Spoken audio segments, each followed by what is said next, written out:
Sebenarnya ada satu skenario bahwa OJK dapat menghold suatu proses penawaran umum apabila terjadi bencana dan sebagai sejenisnya. Nah mungkin kemarin yang IPO Februari itu masih gejala awal, jadi tahap koreksinya masih wajar. Nah mungkin ke depannya juga pelaku dan juga regulator juga akan menahan diri terhadap aksi korporasi gitu. Karena satu, pasarnya kurang kondusif saat ini. Daripada memperkeruh kondisi pasar, lebih baik di hold menurut saya.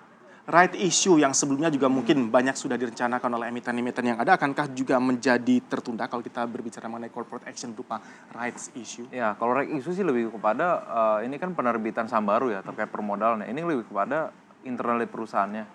Apakah investor kan lebih kepada menyasar investor existing untuk berinvestor baru untuk menyerapkan saham baru. Nah, kalau memang investor existingnya merasa momennya nggak pas, pasti ya akan dibatalkan right issue-nya. Tapi kalau misalnya emang permodalan dirasa dibutuhkan, ya pasti right issue akan terus berjalan.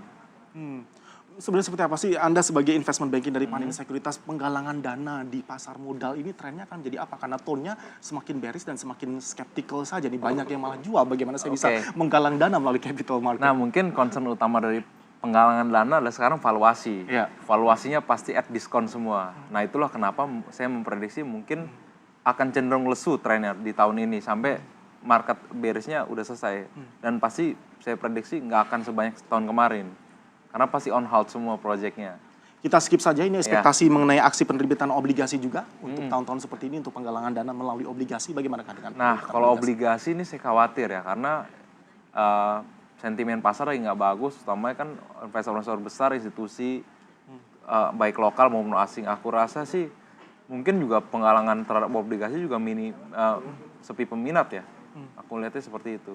Saham sudah pasti dimasuk ke dalam kategori aset paling beresiko bila tekanannya masih terjadi seperti ini. Sebenarnya appetite ke stok atau equity market ini akan seperti apa sih Mas? Karena juga totally worst skenario-nya sudah semakin mendekat. Mungkin dengan investor yang sudah berkecimpung di pasar modal, orang sebagian ngelihat this momentum play.